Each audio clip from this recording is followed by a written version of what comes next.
Hey guys, I'm Dave. And I'm Ben. And here we are, yet again. You decided to come back, so thank you for that. Very much appreciated.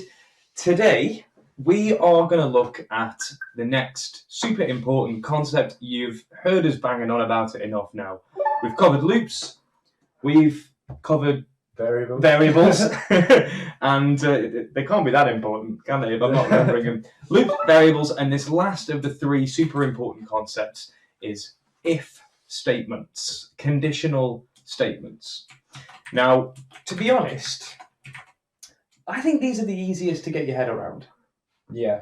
Because even though they can be weird to sort of type out and to get the structure right, but in terms of actually what's going on, we all use if statements all the time, you know? Yeah, every day. We pretty much use if statements every single day. If you're going to do that later, would you mind doing this? Or, if you're going to the shop, would you mind getting me a bar of chocolate, Ben?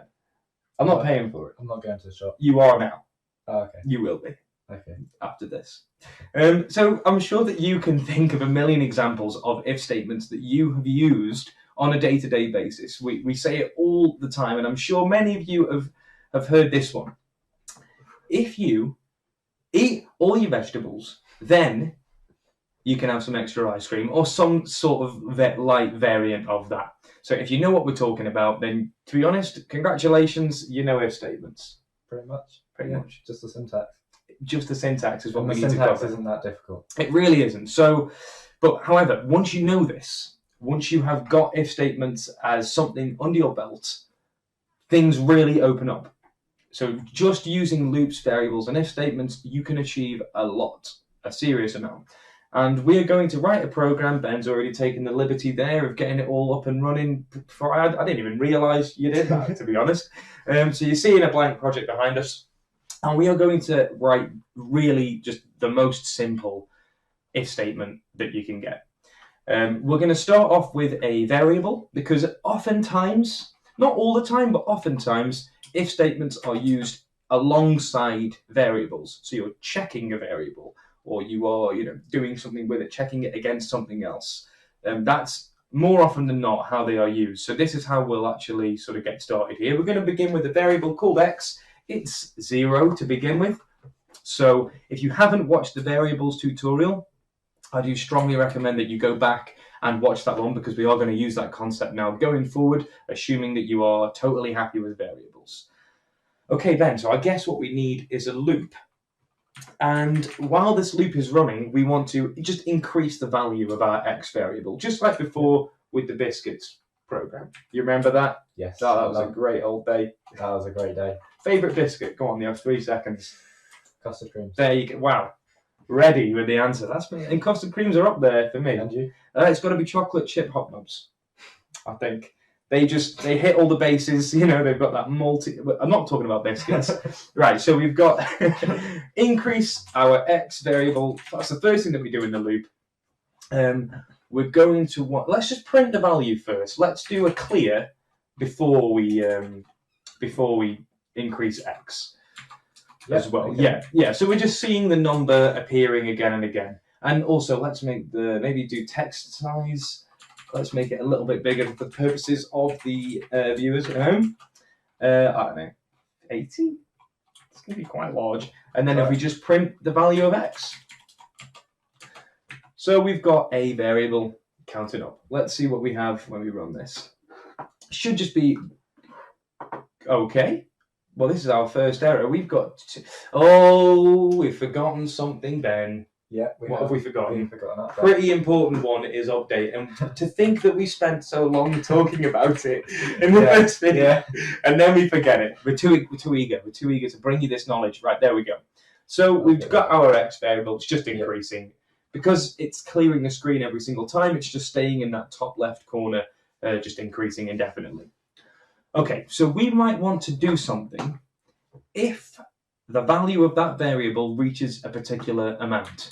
What can we do? We could, I guess, change the color. We could reset the value. Simple things like that. Actually, that's a good idea. Let's put the counter in different random colors every single time we get up to the timer limit. Then we can reset the timer check again, random colours each time. So we're going to need an inc function before our print. And we'll use random in there. If we do random 64, so we're choosing a random colour out of the 64 colours. And then 64. We do coming, but not yet. Ah, not in this version. It is coming in a patch. Okay. Yeah, we're going to have up to, I think it's 115 colours. Some of which are very obscure. That's a lot of colours. It's too many, you know? No one needs that many. But do you know what? You might, actually. So, I mean, it's staying now. It's actually really cool. There are some good ones. I challenge you to find them all. Okay, so we're setting the ink for our print line here. And then I guess we want to... I guess, actually, we're going to want to put that ink line in the if statement, aren't we? Yeah. Because we only want to set the ink colour to different when we get to the point. So let's put that line, our line 7 there, let's put that inside an if statement. And when I say inside an if statements are a little bit like loops in the sense that they have a beginning and an end. Okay, they're only like that in that sense. You need to have an if, you need to have a then, and then you need to have an end if. Okay, so it's if condition, then the thing you want to happen, end if. And the end if is really important because if you don't have that end if, then FUZE is just going to think that everything that comes afterwards is all part of that if, which gets a bit confusing to just hear it explained like that, but it really helps if you actually just delete the word end if and look at the program, you know. So we're saying just do this in our condition, but if we got rid of the end if, then print x and update, they're going to be part of the if. So yeah, so it wouldn't stop at this bit. Exactly, it's going to keep on going. So the end if marks the end of your instructions that you want to happen if the condition is met. Okay, so we're going to check if x is greater than a number. I don't know, let's do 60? We got 60 quite quickly, should we do 100? Yeah, okay, 100 then. Yeah, let's make it more sensible. We don't want to have it too sort of rapidly flashing.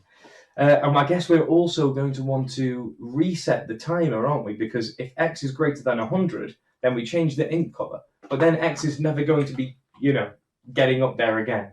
So if we reset x to 0, every single time. Yeah, it's going to be greater than 100 on every single one. That's right, yeah. So on 101, it'll be greater than 100, 102. So if we want this to only happen at a nice sort of rhythm, then we want to reset that timer. And in fact, actually, what you're seeing here is a technique that we use. I don't even know how many times. There are timers everywhere. Timers all over, all the time. This just went off the rails. We use it all the time. Have a timer that's increasing. When it gets to a certain value, reset the value to 0. So you're just resetting your timer, and then do whatever you want to happen in that if statement. That could be anything. It could be a sound effect gets played, or a color changes, or anything at all. An enemy might spawn. Okay, should we see if this works? Yeah. So we should get to 100. New colors, nice, and then we're resetting the timer. Oh, I think that's FUZE blue. It's all blues right now. We're getting teal blue. There's the first pink out of all of them. Lovely. Okay, so this should give you an idea of what's actually happening mechanically in the if statement. Now, actually, Ben, can we just go back to the code? And I just want to really highlight something here, which is not apparent when you're doing this for the first time. An if statement, right, the condition is sort of a two-sided thing. You've got this value, or it might be a function that you're calling, or a variable that you're checking. You're saying, here's a value. If this value is greater than the 100, now they are two separate bits. What you've actually got is like a comparison going on. You're saying, well, here's x. Is it greater than 100? And an if statement will always only ever be true or false.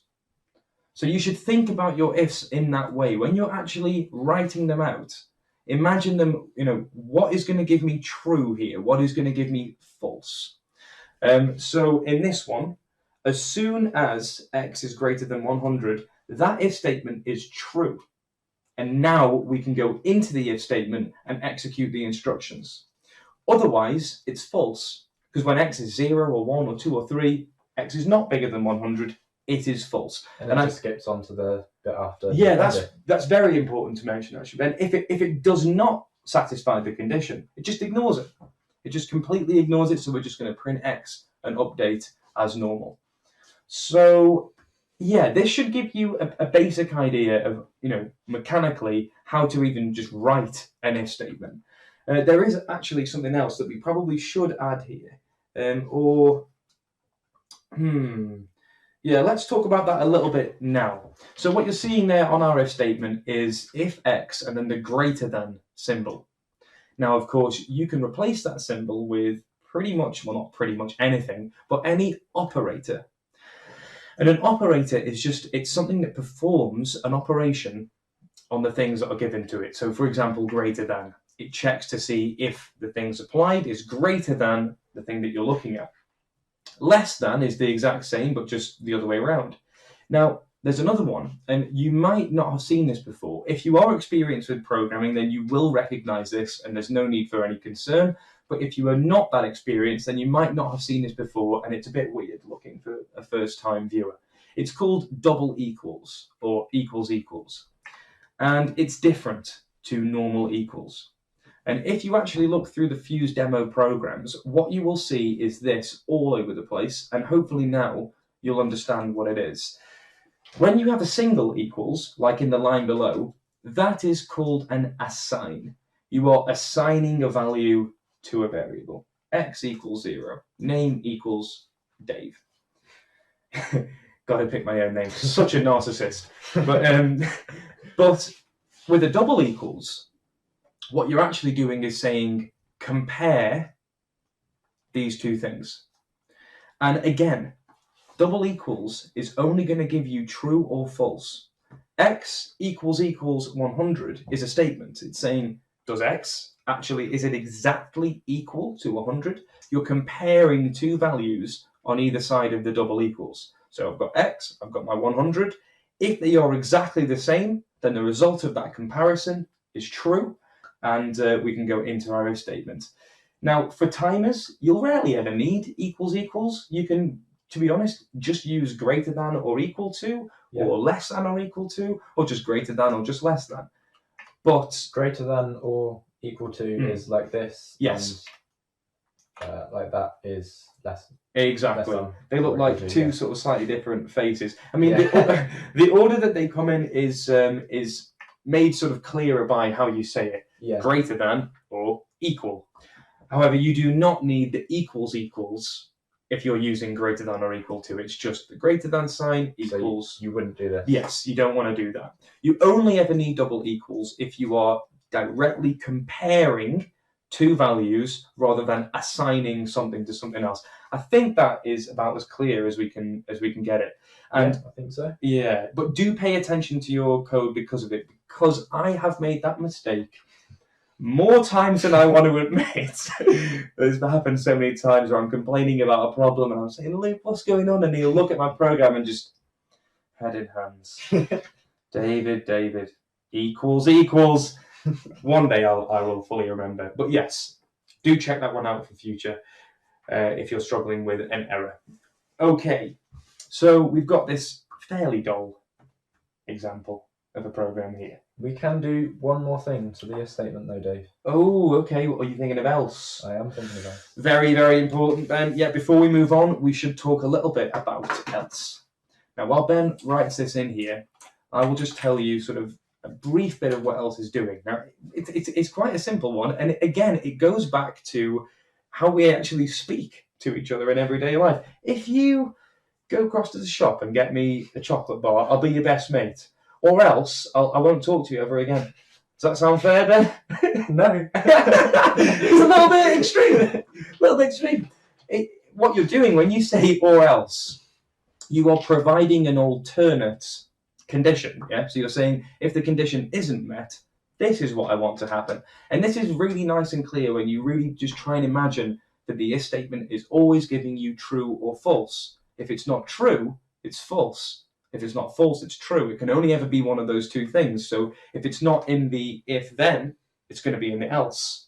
So you're always in one of those two areas. And using that, you can actually make some really complicated things happen just using if, then, and else. And it's one of those things where, you can understand this idea just looking at it, but it's so hard to see all the applications further down the line. And, when a really impressive programmer, someone like Luke, I'm singing his praises too much, it's going to go straight to his head, but when he shows me what he does using simple if statements, it blows my mind. And I think, I never thought to do it like that. How could you just use a simple if to make something so cool happen? So experiment. This is what I'm trying to get at. Experiment using this structure all over the place. And really try and get a feel for what's actually happening in the code and what's working there. Oh, something else to mention, Ben, is like with the loops, we've tabbed everything in. So as soon as you open up a loop, everything is tabbed in. And it's the same with if statements. You're saying, here's the beginning of my if, and then here's my first set of instructions. I'm tabbing the wrong way. So it's actually over there, isn't it? Yeah, so it's going to be tabbed this way. Yeah. Yes. So here's the start of the if. We're going to, everything that's tabbed in, these are my instructions that I want to happen. And then we go back and we say, well, else do these instructions. And then we end the if on the same sort of level as the if and the else.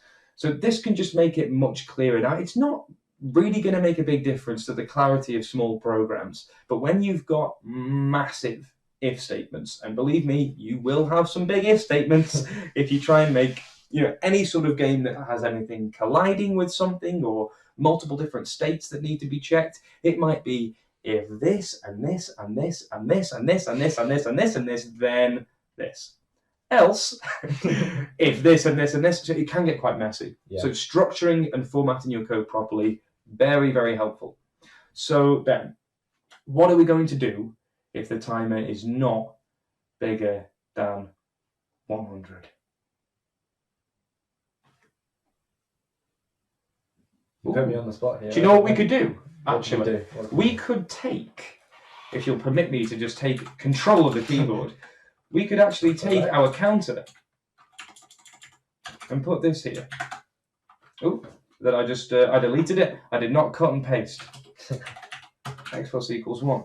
So we can actually get rid of the counter from outside of the if statement, and we can put it inside this. If it's greater than 100, then we reset the timer and we make it 0.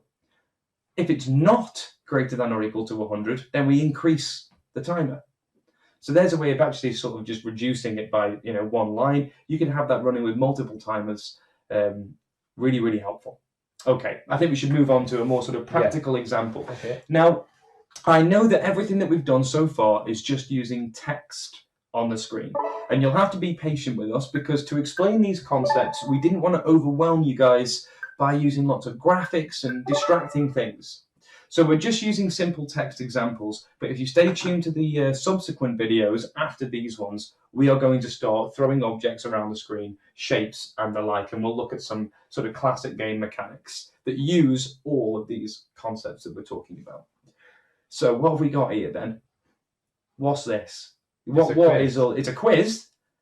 I mean, I know actually, I helped write this quiz. So you wrote most of it. I did actually.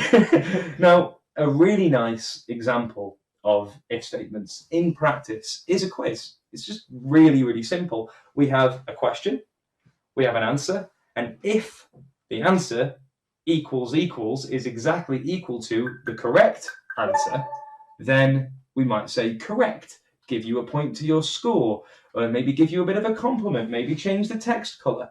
Or else we might change the text color and say, that's a real shame. Now, actually, Ben just got that on screen here. This is the first if statement which checks our first answer. And in fact, let's go up to the very start and just have a brief look through this code. Ben, could you just reduce the keyboard? You were already there. So as you can see, lines 1 and 2, we've got two variables, Q1 and Q2, and these just store our questions. Now, the reason I've put them into variables is because when you need to receive keyboard input using the input function, you can also print a message over the top of the screen. And it's nice to have another one of the questions so you can remind yourself. Let's just show it in action. So, welcome to Dave and Ben's Quiz version 2.0 Platinum Edition Deluxe is the name. So what is Dave's favourite game? Well, if I know Dave, and he's a tricky guy, I think it's a classic old Dreamcast game called Jet Set Radio. And if you haven't played that game, find it, play it. It's awesome. Let's see. Correct. I must know Dave well. No, not really. Ben's favourite game. Psychic Connections. I think it's Cooking Mama. No. Incorrect. It's Cooking Mama 2, isn't it? Yeah, sorry, I always forget. You prefer the second one. Let's try again. I want to get it right, man. I want to get it right. Yes. Okay. Dave and Ben's Quiz version 2.0 Final Edition Deluxe. It's too fast. Okay, my favourite game is Jet Set Radio. Let's see. Yes, we know that one. Come on, give it the time. And Ben's favourite game, I know he is an absolute whiz on Mario Kart. He's a lot better than me at Mario Kart, I'll tell you that much. And let's see. Yes, I do indeed know Ben quite well. Let's see how we did. We scored 2 out of 2, 100%. And that's it. I thought that we were going to get a different message afterwards, so I was waiting for something like, you're great, or anything. But no affirmation at all, just, you have scored 100%. Now return to the code. Okay, so let's talk a little bit about our project. We've got 2 variables. These just store the questions, and as I briefly mentioned, it's just so we can quickly print the message again, rather than typing out the whole thing. We have a score variable. This is obviously going to be 0 because we have no points at the beginning of the game. And then we set a text size and we start printing stuff. Now, I know that there are a lot of updates and sleep functions that you're seeing, but the reason these have to be there is because if you want something to display and then wait for a second and then display something else, then you have to use updates and sleep in this way. Now, the way that we have done this, it could be much shorter. So if you are a programming whiz kid and you are looking at this thinking, why aren't you using arrays of questions? And why haven't you made a custom defined function that uses update and sleep so you can freely... Don't worry, we're getting to it, but we wanted to just sort of stick to what we knew for these videos. Nothing... Or if you didn't have a clue what Dave just said then, that's fine too. That's why we're doing that's what we want, yeah. So we've got multiple updates and sleep. So we say, welcome to the quiz. Have you got what it takes? Here we go. We're building up the tension. It's just like the edge of your seat, nail biting tension. And we clear the screen. We set the ink color and we print the first question. Now here's where it gets sort of more interesting. We print question 1. Oh, should actually mention all of these \n's that you are seeing. They're not just for fun. They are to start a new line. And if there are 2 of them, it will leave a line space. So rather than just being text, it's text, nice space, text. And you can really space out your code this way, and it makes it look a lot better, in my opinion.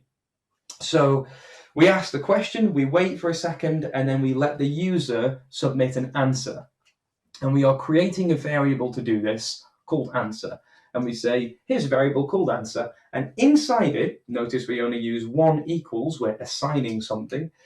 We say, use the input function and print inside that function, we're going to put our first question. And that is what you see when it says, what is Dave's favorite game? On top of the text box, that is the question 1 variable there in action. So you'll see it just here. So background, it's printed first on the background and then, yeah, exactly, Ben, thank you. So if you just, skip through that. And then what we have now is a string stored in our answer variable. And that variable is going to store whatever they typed in. That string is just whatever they typed in. If they just smushed the keyboard and pressed enter, we've got a nonsense string. And then we compare that string using double equals, if answer equals the right answer, which is only one of the right answers, I must stipulate. I have a lot of favourite games, but that is a real childhood favourite of mine. So if they write Jet Set Radio with capital letters on the J, S, and R, then... And spaces. And spaces, you need the spaces. Then what happens is we set the ink to green because they got it right. We increase their score variable by 1 using the plus equals operator that we talked about last time. And then we print a message to say correct. You must know Dave very well, etc., etc. And then we've got an else. And so what we see in the else will happen if they say anything that is not Jet Set Radio with spaces in between and capital J, S, and R. So you might be thinking, well, that's quite mean. You know, because if you just typed in Jet Set Radio without spaces or without the capitals, you've got it right. You've got it right. You got the content right, but you didn't get the exact grammar right. And what you can actually do is you can add multiple different right answers to this. You could, in fact, do this. I'll just make a quick edit to this. You could use this keyword called OR. And we could say if answer string, or if the answer variable contains exactly Jet Set Radio or answer equals, and we could just put Jet Set Radio like that. So now I've got two potential correct answers, and we can have one of either of them. So you might want to, if you're going to design your own quiz, which you definitely should, and you should test out your friends and make it really mean and harsh and very, very difficult, maybe make an impossible quiz that you have to get everything wrong to get it right. I've seen some good ones over my time at FUZE. You can add multiple different correct answers here. So if we just go a bit further down, Ben, let's take a look at that second answer. So we've got the same thing as before. We're just printing the second question. And then we've got another check. If the answer is now equal to Mario Kart, which is Ben's correct answer, then we print correct, etc., etc., and then we have the else, providing what happens if they do not get it correct. So really nice and simple, but to be honest, that is all there is to it. Oh, there's this last part as well, actually. Here's a nice and interesting bit of... This one's a little bit more complicated. Yeah, it's good that you've put this in here, Ben, actually, because it kind of shows us slightly more... You've got nested ifs here. Could you get the keyboard down so we can just definitely see that there? Okay, so what you've got here then is the first condition is if score is exactly equal to 2. So we know that if they got 2, they must have gotten both questions right. So if they did that, then we can print 100%, which is what we got when we took the quiz, because we're brilliant. Now, in the else, what we've got here is another if statement. And this actually provides 2 different things to happen in the else, which is really, really useful. So if the score is not 2, now we are in the else. Now that means it could be 0, it could be 1, it could be 3, it could be 10,000. But it's definitely not going to be 10,000. But using another if statement with an else, inside the else of the first if statement, can I keep track of this sentence? What we have now is an option for if the score is 1 and if the score is 0. So using 2 if statements, we've got an answer for 2, an answer for 1, and an answer for 0. So you can use nested ifs in this way. If this, then if this, if this, if this, else all over the place. And then make sure, this is the important part, that you have all of the end ifs that you need at the end. Notice that Ben's got 2 end ifs here. And you should be able to see why if you've formatted your code like we have. This is why it's so helpful, is that you can actually see which if is tied to which end if, because they're on the same line. So if you're missing one of those end ifs, it should be very, very apparent. Okay, I think that about covers what we wanted to here. And I really hope that you guys go and try making your own quiz. Make it as silly as you like. And like I said before, go to fuzearena.com and feel free to join up and post your quiz on there and we'll give it a go. And maybe in one of the next videos, we could actually try one of the submitted quizzes and see how we do. That should be a laugh. And we promise, hand on heart, not to cheat. Okay, if we get sent a quiz, I promise, can't speak for Ben, I promise I will not cheat by looking at the code. I'll just run it and see how I do. So I hope that you've enjoyed that video, and stay tuned for the next ones, in which we will be looking at something really quite exciting. We're going to start talking about how the screen works. So making objects appear on screen, making shapes appear on screen, moving them using variables, basically combining everything that we've learned so far to make a more visually exciting sort of project. And then we're going to be delving into arrays and more complex types of data. So if you like the sound of that, like, share, subscribe, you know the drill. I've been Dave. And I've been Ben. Good to see you. Take care.